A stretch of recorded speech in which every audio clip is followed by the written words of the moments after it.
사도행전 5장 12절부터 26절 보겠습니다.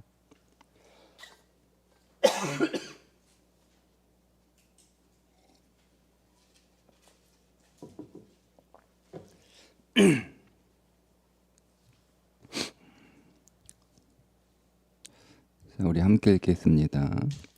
사도들의 손을 통하여 민간의 표적과 기사가 많이 일어나매 믿는 사람이 다 마음을 같이하여 솔로몬 행각에 모이고 그 나머지는 감히 그들과 상종하는 사람이 없으나 백성이 칭송하더라. 믿고 주께로 나아가는 자가 더 많으니 남녀의 큰 무리더라. 심지어 병든 사람을 메고 거리에 나가 침대와 요 위에 누이고 베드로가 지날 때에 혹 그의 그림자라도 누구에게 덮일까 바라고 예루살렘 부근에 수많은 사람들도 모여 병든 사람과 더러운 귀신에게 괴로움 받는 사람을 데리고 와서 다 나음을 얻으니라. 대제과 함께 사람 즉 사두개인의 당파가 다 마음에 시기가 가득하여 일어나서 사도들을 잡아다가 옥에 가두었더니 주의 사자가 밤에 옥문을 열고 끌어내어 이르되 이 생명의 말씀을 다 백성에게 말하라 하매 그들이 듣고 가르치더니 대제사장과 그와 함께 있는 사람들이 와서 공야와 이스라엘 족속의 원로들을 다 모으고 사람을 옥에 보내어 사도들을 잡아오라 하니 보아들이 가서 옥에서 사도들을 보지 못하고 돌아와 이르되 우리가 보니 옥은 든든하게 잠기고 지키는 사람들이 문에 서 있으되 문을 열고 본즉 그 안에는 한 사람도 없더이다 하니 성전 맡은 자와 제사장들이 이 말을 듣고 의혹하여 이 일이 어찌 될까 하더니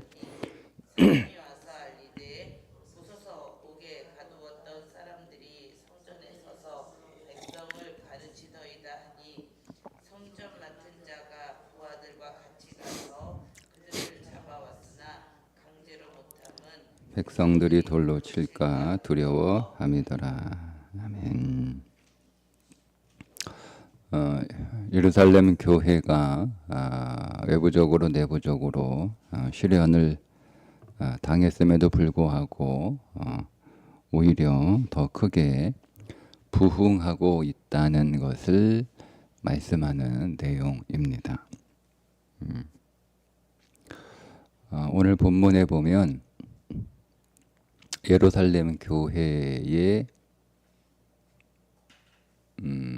특징이라고 하기는 적당하지 않은 표현인데 예루살렘 교회가 어떤 교회였는지를 보여주는 앞에서 계속 예루살렘 교회를 모습을 보여주잖아요. 우리가 예루살렘 교회가 어떤 교회였을까 이렇게 머릿속으로 한번 그려보면 그림을 그릴 수 있는 내용들이 앞에 계속 이렇게 소개되고 있습니다. 근데 오늘 말씀에도 보면 그런데 앞에 있는 내용들은 예루살렘이 사람들이 많이 모인다, 그러니까 교인 수가 많아졌다, 그들이 함께 모여서 떡을 떼며 주의 말씀을 나누고 또 그들의 모든 삶의 필요를 유무상통하는 교회였다. 이렇게 우리가 그림을 그릴 수 있는데요.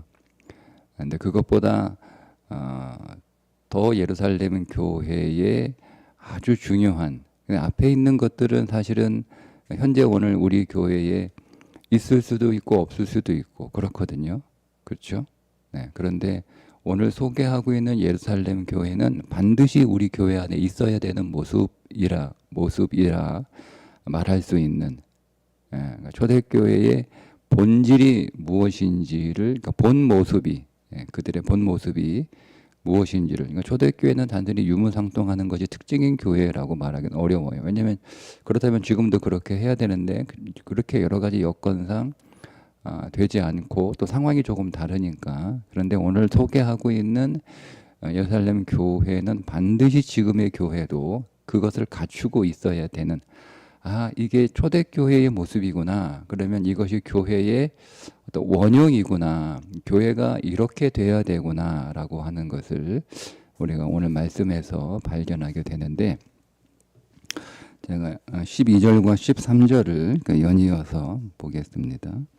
사도들의 손을 통하여 민간에 표적과 기사가 많이 일어나매 믿는 사람이 다 마음을 같이하여 솔로몬 행각에 모이고 그 나머지는 감히 그들과 상종하는 사람이 없으나 백성이 칭송하더라. 이렇게 설명합니다.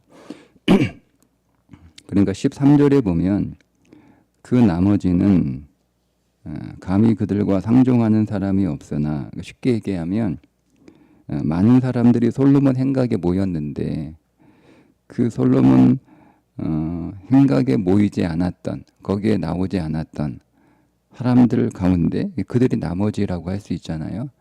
근데 그들이 그 솔로몬 행각에 모여서 베드로의 설교를 듣지는 않았지만, 혹은 듣지는 못했지만, 그러나 당시 많은 백성들이 이 예루살렘 교회를 칭송했다는 거예요. 그러니까 예루살렘 교회는 어떤 특징을 가지고 있냐면, 사람들이 여러 가지 사정과 형편 때문에 교회에 나오지는 못해요.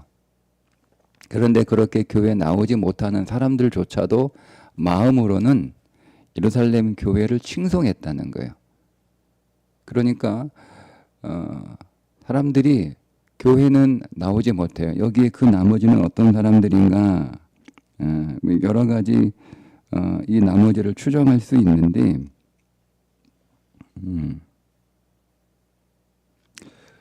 12절에 표적과 기사를 보았지만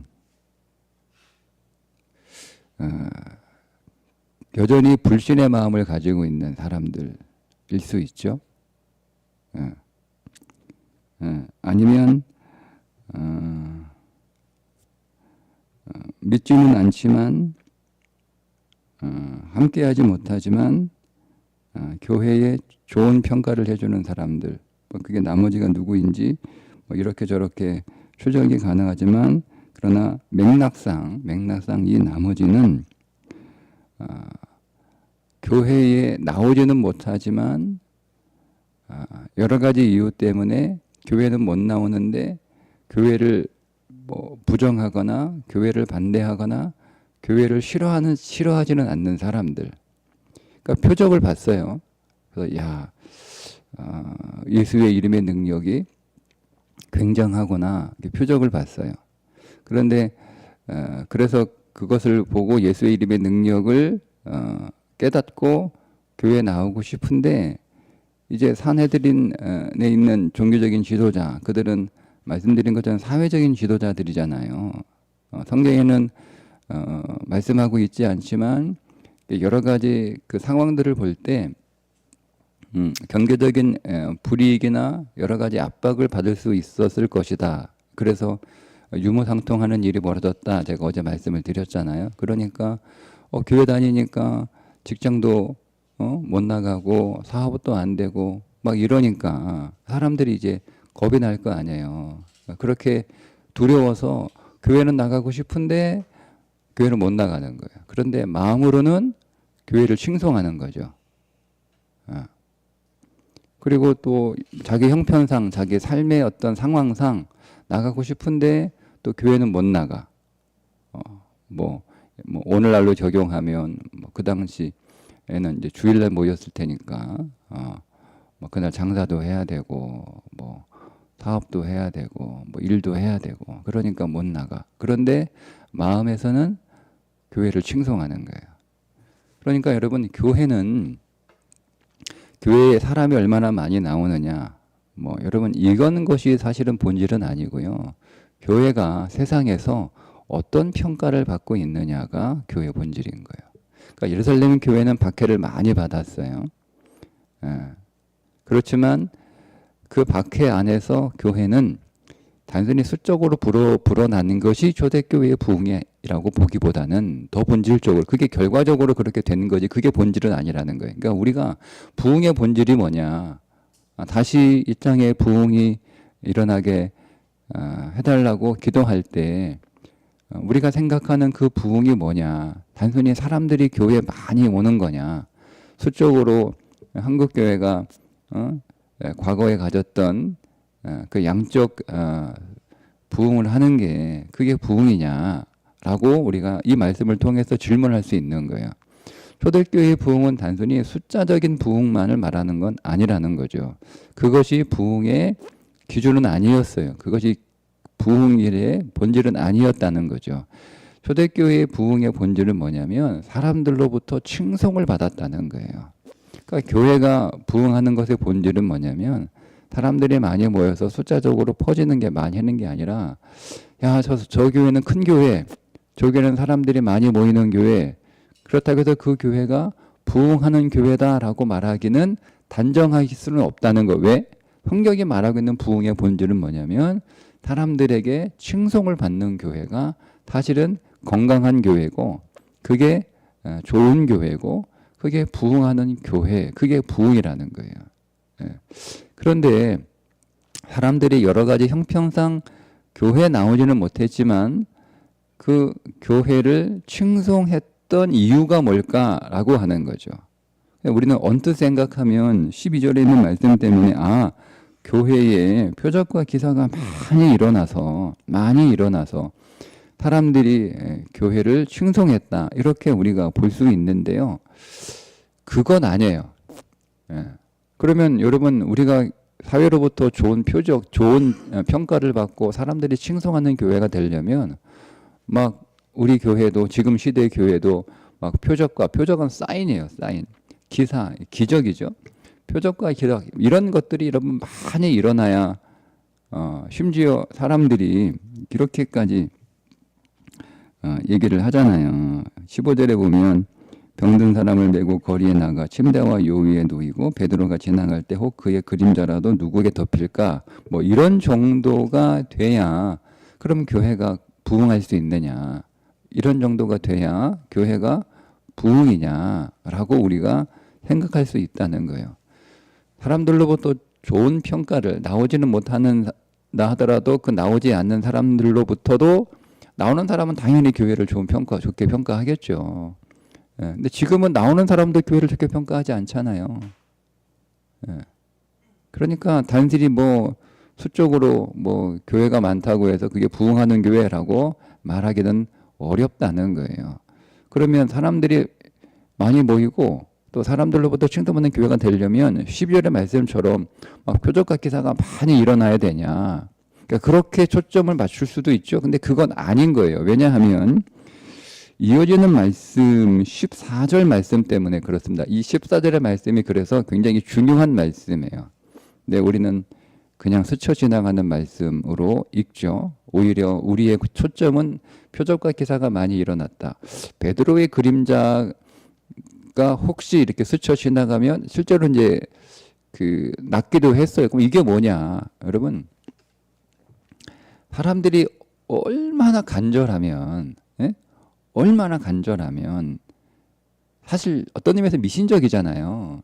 그러니까 얼마나 간절하면 그런 마음을 가졌겠어요. 비록 조금 황당하기도 하고 미신적이기도 하지만 실제로 그런 치유가 일어났거든요. 그러니까 그게 하나님의 궁율이죠.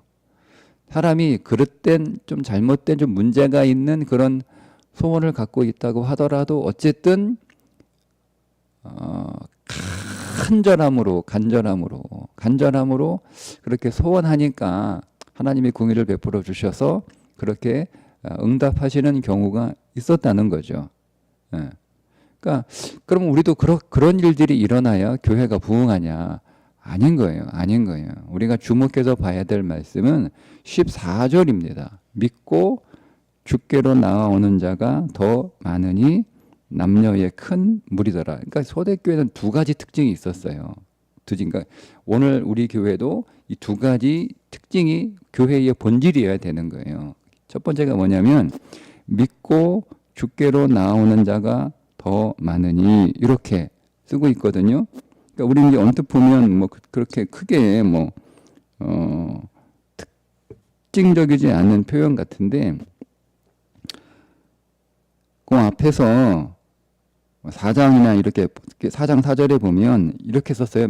말씀을 들은 사람 중에 믿는 자가 많으니 이렇게 썼어요. 그러니까 단순히 믿는 사람이 많아졌다 이렇게 표현을 하다가 14절에 나오는 자가 더 많다 이렇게 믿는 자가 더 많다 이렇게 쓰지 않고 뭐라고 썼냐면 주께로 나아오는 자가 더 많다 이렇게 썼어요. 그러니까 포인트가 어디 있냐면 주께로 나아오는 자라는 거예요. 주께로 나온 자. 그러니까 사람들이 교회에 많이 나왔는데 막 사람들이 막 교회에 물밀듯이 들여왔는데 이 사람들이 표적과 기사를 보고 교회에 모였다는 게 아니에요. 그러면 그렇게 썼겠죠. 그러면 아니면 그냥 믿고 나온 자가 많았다 이렇게 썼겠죠. 근데 다른 앞에 있는 구절과 차이점이 뭐냐면 주께로라고 하는 단어가 들어와 있다는 거예요. 그러니까 초대교회의 부흥의 본질은 뭐냐면 사람들이 교회에 몰려드는 이유가 뭐냐면 사람들이 교회를 칭송하는 그 이유가 뭐냐면 예수 그리스도 때문이라는 거예요. 그러니까 교회는 뭐가 있어야 돼요? 예수 그리스도가 있어야 돼요. 여러분 교회의 본질이 뭐라고 생각하세요? 그러니까 우리 교회가 부흥하려면 우리 뭐가 있어야 돼요? 침묵을 해야 돼요? 뭐 음식이 맛있어야 돼요? 재미가 있어야 돼요? 시설이 좋아야 돼요? 이래야 되는 거예요? 아니면 막 표적과 기사가 일어나야 되는 거예요? 뭐가 여러분 우리 교회에 있어야 우리 교회가 부흥할까요? 뭐가 뭐예요? 성경은 14절에 정확하게 얘기합니다. 예수 그리스도가 그 교회에 있으면 부흥한다는 거예요. 그게 부흥이라는 거예요. 사람들이 많이 오고 적게 오고가 부흥의 본질이 아니고 우리는 자꾸 세상의 기준을 가져오는 거예요. 세상에서 잘 사는 건 뭐가 잘 사는 거예요? 세상에서는 부자로 사는 게 잘 사는 거잖아요. 출세하는 게 잘 사는 거잖아요. 그게 성공하는 거잖아요. 세상은요, 그 사람이 어떤 삶을 살아가니, 그 사람이 정말 하나님이 창조한, 뭐 예수를 믿지 않든, 뭐 믿든 그 상관없이 그걸 제외하고, 어쨌든 사람이 살아야 될 그 삶의 본질을 살아가는 삶을 보고, 참 저 사람은 잘 사는 사람이야. 이렇게 평가하지 않잖아요. 그냥 외형적으로 보이는 규모, 그의 어떤 소유, 뭐 이런 거 가지고 저 사람 참 잘 살아. 저 사람 성공했어. 이렇게 우리가 평가하지 않나요? 그러니까 그게 교회에 들어온 거예요. 그러니까 단순히 어떤 교회가 좋은 교회야? 어떤 교회가 제가 이 교회를 소개해달라고 하면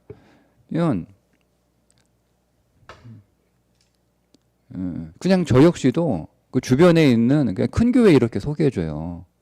물론 이제 찾아서 설교도 들어보고 평가도 좀 나름대로 해보지만 뭐 제가 여기서 뭐 그 교회 다니는 것도 어떻게 알아요?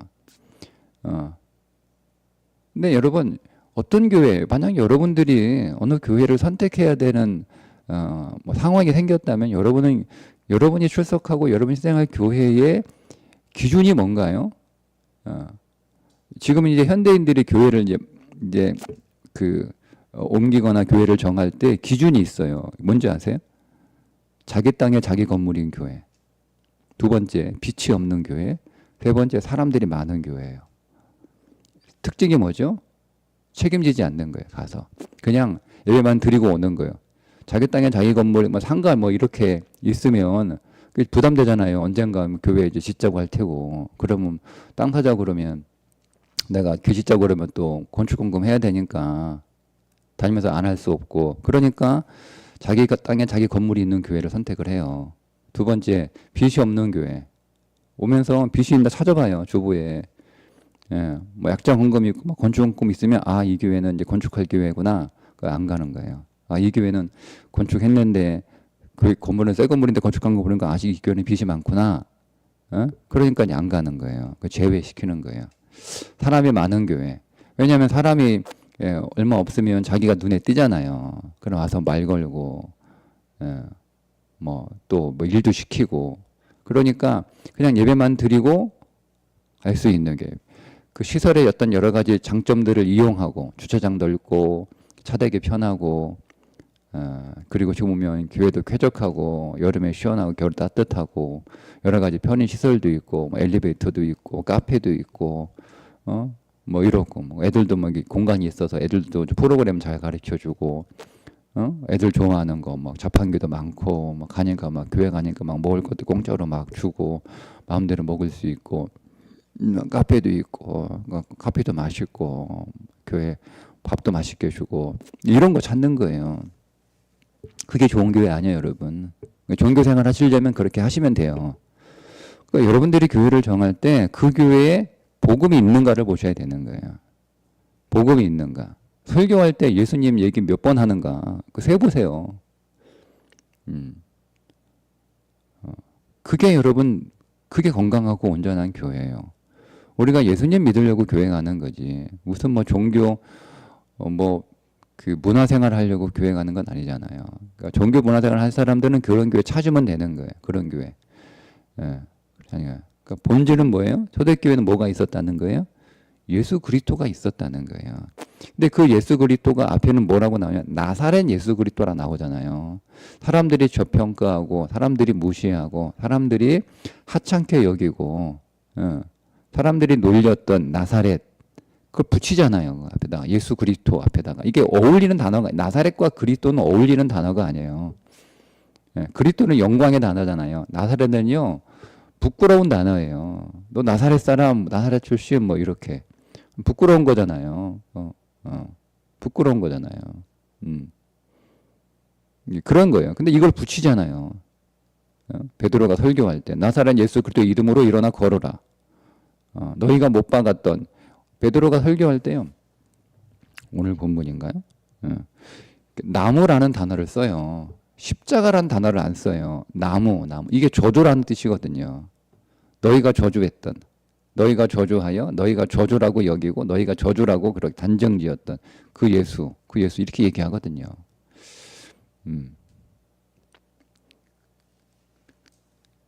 그러니까 여러분, 교회 안에는, 여러분의 신앙 안에는 뭐가 있어야 되는 거예요? 여러분이 정말 여러분 잘 사는 게 뭐예요? 여러분이 교회 아닙니까? 교회는 건물이 아니에요. 교회는 이끌어낸 사람들의 모임이에요. 그러니까 여러분 하나하나가 교회죠. 바울이 얘기하잖아요. 너희 안에 하나님의 영이 계시는 줄, 하나님의 전인 줄 알지 못하느냐. 이렇게 너희가 교회라는 거예요. 그러니까 우리가 교회잖아요. 그럼 우리가 교회가 부흥한다는 건 내가 잘 산다는 얘기잖아요. 그럼 내가 잘 사는 게 뭐예요? 뭐가 잘 사는 거예요? 막 내 인생에 막 기적 같은 일들이 막 벌어지는 거예요. 막 계속 승승장구하고 막 시계와 타이밍이 탁탁 맞아가지고 막 갑자기 막 이런 불경기에도 막 타이밍 잘 맞춰가지고 막 사업도 막 크게 성공하고. 아니에요, 여러분. 그리스도인들에게 있어서 잘 사는 인생은 그 삶에, 그 마음에, 그 심령에 뭐가 있느냐? 그리스도가 있느냐? 그리스도가 있느냐? 그게 첫 번째예요. 첫 번째 본질입니다. 예? 좋은 교회는 예수 그리스도가 있는 거예요. 예수 그리스도를 단순히 이렇게 말하는 게 아니죠. 정말 예수 그리스도가 그 안에 있어야 되는 거예요. 예수 그리스도. 어쨌든 있으려면 말을 많이 해야 되니까 예수 그리스도를 많이 말하는 교회, 예수 그리스도를 많이 나누는 교회. 그게 여러분, 그게 초대교회였어요. 예수님 때문에죠. 그러니까 여러분, 사람들이 예수님 때문에 나오는 거잖아요. 그러니까 우리도 예수님 때문에 사역하고, 예수님 때문에 사랑하고, 예수님 때문에 섬기고, 예수님 때문에 일하고, 예수님 때문에가 있으면 그 교회는 예수 그리스도가 있는 교회 아니에요. 기분이 좋으니까 기분 때문에 하고 안 하고, 나 인정해 주니까 그것 때문에 하고 안 하고, 나 대우해 주니까 그것 때문에 하고 안 하고, 그거는 예수가 없잖아요. 그러니까 아무리 여러분 사람이 많이 모여도 예수 때문에가 없으면 그거는 성경이 말하고 있는 온전한 교회다라고 말하기는 좀 어렵습니다. 자, 두 번째는 뭐냐면 남녀의 큰 무리더라. 남녀의 큰 무리더라. 이게 뭐가 특징이냐? 아니요, 여러분. 4장 4절에 보면 그 앞에는 계속 두 번씩이나 많이 모였다라고 얘기하는데요. 사람 숫자를 얘기하는데요. 남자라고 얘기합니다. 남자로. 4장 4절에 남자의 수가 약 5천이다. 이렇게 나오거든요. 그죠? 그러니까 다음 그 이전까지는 다 카운트가 남자의 숫자였어요. 그런데 오늘 여기 14절에 보면 남자의 큰 무리가 이렇게 써야 되거든요. 앞에 계속 썼던 거 그대로 이렇게 이어서 쓰려면. 근데 바뀌어요, 갑자기. 남녀의 큰 무리더라 이렇게 나와요. 이건 두 가지로 해석이 되는데, 첫째는 그렇게 사람들이 많아졌다라고 하는 것을 표현하기 위해서 여자를 포함했다라고 하는 해석이 하나가 있고, 두 번째는 그것도 맞긴 맞아요. 그런 의도도 있어요. 두 번째는 뭐냐면 교회 안에서 여자들의 역할과 비중이 굉장히 커졌다는 뜻이에요. 근데 이 말은 무슨 말이냐면, 그동안 여자가 무시됐잖아요. 왜냐하면 숫자에 세지 않을 정도로 여자는 무시됐어요. 여자는 그냥 다 저평가된 거예요. 여자는 그냥 사람도 아닌 거예요. 숫자에 안 들어가요. 그러니까 여자라고 하는 존재는 있는데 그 존재가 인정되지 않는 거잖아요. 그죠? 근데 여러분, 여자가 남자보다 못할 게 뭐가 있어요? 똑같은 사람인데. 사람 아닙니까? 그죠? 여자가 못할 게 뭐 있어요? 여자가 무시당할 게 뭐가 있어요? 남자가 뭐가 잘났어요? 남자가 뭐가 대단해요? 그건 아니잖아요. 그죠? 그러니까 이 말 무슨 얘기냐면, 교회는 그 본질, 그 자체, 그 창조된 그 피조, 그거를요, 그대로 인정하고, 그대로 존중하고, 존귀하게 여기는 게 교회라는 거예요. 그러니까 세상은, 그 당시 세상은요, 남자는 인정하고 여자는 인정하지 않았잖아요. 그러니까 잘못된 거잖아요. 여자가 왜 사람인데 여자라는 이유만으로 왜 평가가 낮아지는 거예요? 왜 인정하지 않는 거예요? 왜 무시하는 거예요? 이게 잘못된 거예요. 근데 교회 오니까 여자가 여자라는 이유만으로 무시당하는 게 아니고, 그가 하나님이 창조한 사람이라는 이유 때문에 그가 존중되고 그가 인정받고 그의 가치가 회복이 되는 거예요. 그러니까 교회는 뭐냐면 본래의 가치를 회복하는 거예요. 본래의 가치, 창조된 그 본래의 가치, 원래의 가치가 인정받고 원래의 가치를 회복하고 그거를 존중하는 거예요. 그게 교회예요. 세상은 그렇지 않죠. 세상은 그렇습니까? 세상은 정말 사람이 그 사람으로 존중받고 사람으로서 그 생명의 가치를 그렇게 인정하고 아니잖아요. 세상은 쓸모에 따라 가치를 부여해요. 이게 세상이잖아요. 세상은 사람이기 때문에 소중한 게 아니에요.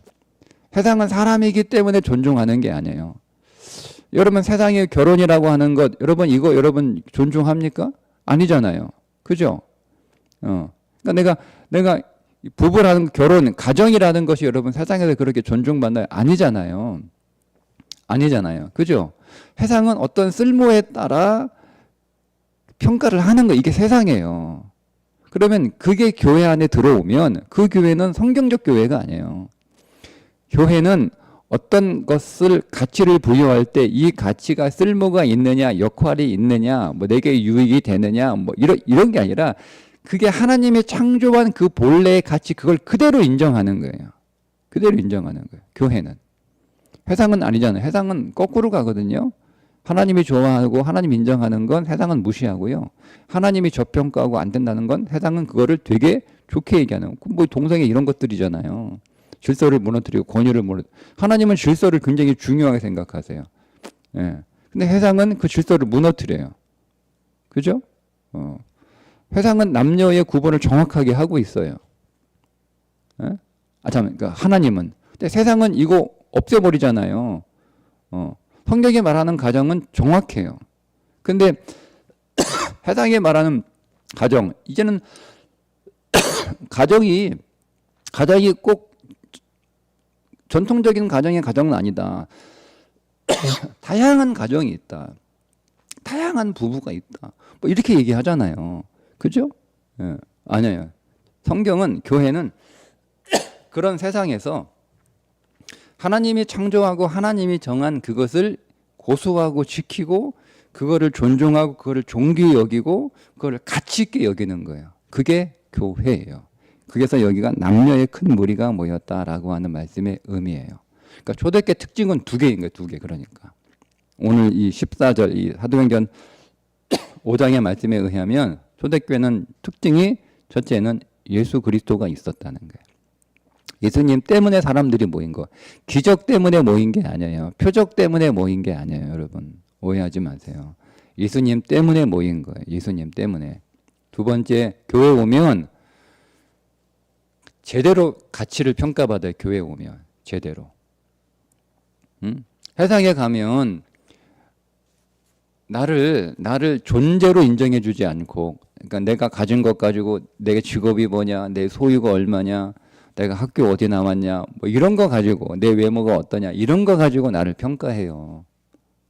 세상에서는. 근데 교회 오니까 내 외모가 어떻든, 내 소유가 어떻든, 내 직업이 뭐든, 내 학벌이 뭐든, 내 이력이 뭐든, 이런 거를 가지고 나를 보는 게 아니고 나를 그냥 존재 자체로 보는 거예요. 존재 자체로.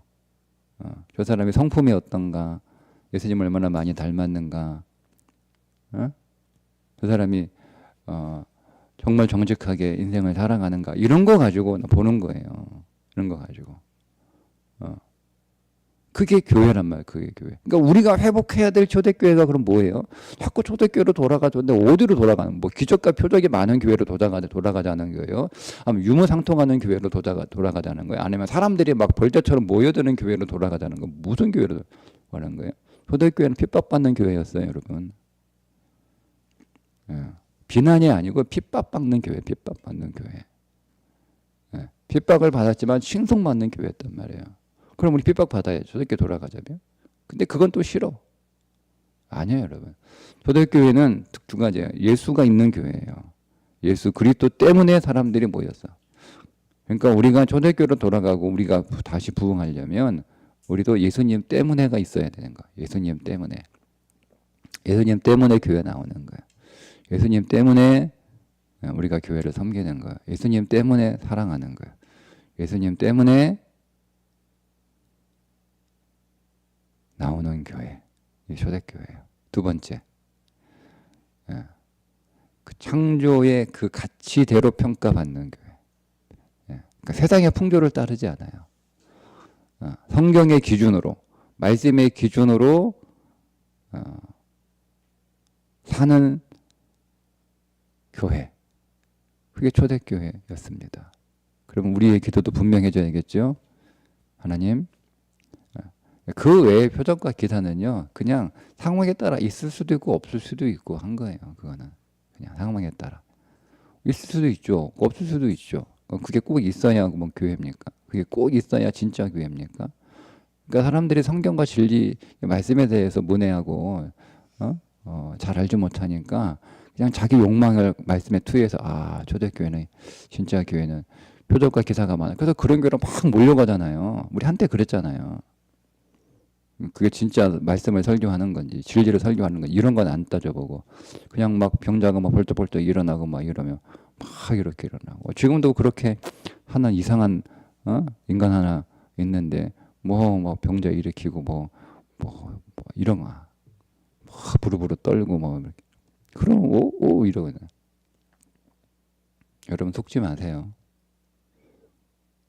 성경이 말하고 있는 사도행전 5장에 말하는 교회는 딱 두 개예요.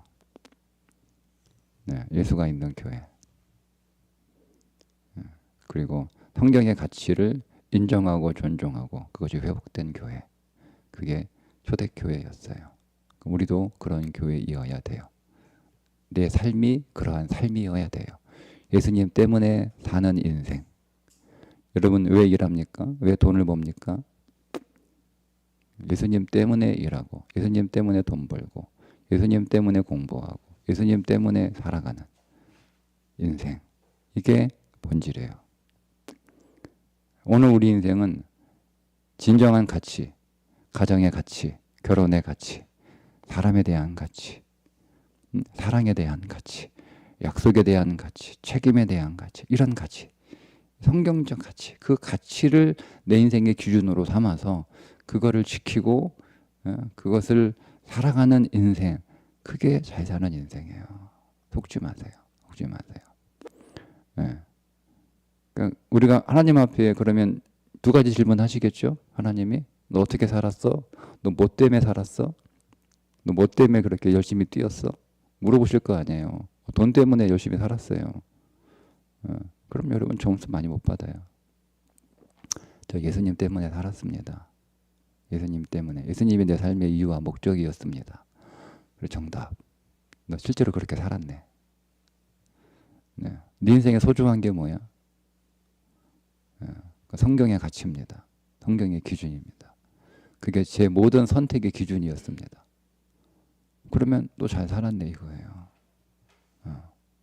그냥 막 마구잡이로 열심히 교회 다닌다고요, 여러분. 열심히 종교생활 한다고 그분 앞에서 좋은 평가 못 받아요. 하나님은 명확한 기준을 갖고 계세요.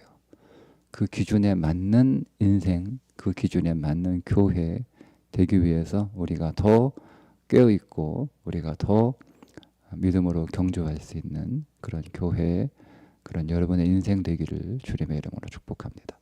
기도하겠습니다. 하나님 아버지, 오늘 우리 교회가 오늘 사도행전 5장 14절에 있는 말씀처럼 예수님 때문에 모이는 교회가 되게 해 주옵소서. 하나님, 오늘 우리 교회가 말씀처럼 하나님의 가치, 하나님의 기준이 있는 그 가치가 회복되고 그 가치를 체험하고 경험하고 실제로 그 가치에 세상의 풍조를 따르지 않고 말씀의 기준을 따르는 교회 되게 해 주옵소서. 아울러 우리의 인생도 이와 같게 하여 주셔서 하나님 앞에 잘했다, 착하고 충성된 종아 칭찬받으며 상받는 인생 되게 해 주옵소서. 예수님의 이름으로 기도합니다. 아멘.